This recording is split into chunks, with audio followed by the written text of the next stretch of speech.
दाढ़ी को काटना, छोटा करना, लोगों को दिखलाना गुनाह है।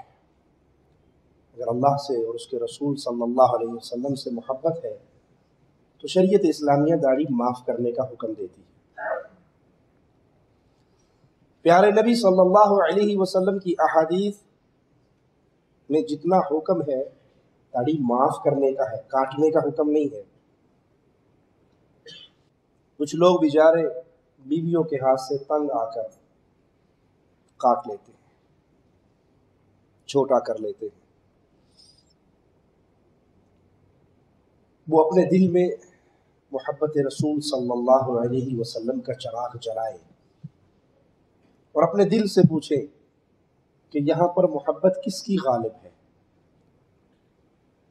फातिमा के बाबा की मोहब्बत गालिब हुई तो ईमान का चिराग चमक रहा है, दमक रहा है। और अगर नबी की मोहब्बत मगलूब होकर किसी और की गालिब हो गई है और इतनी हावी हो गई है कि मुझे नबी की सुन्नतें भी अच्छी नहीं लगने लगी, तो फिर तन्हाई में रोया करें अपने अमाल पे, सोचा करें मैं किसकी सुन्नत को ज़िबा करके किसको नाराज़ कर रहा हूँ और किसको राज़ी कर रहा हूँ।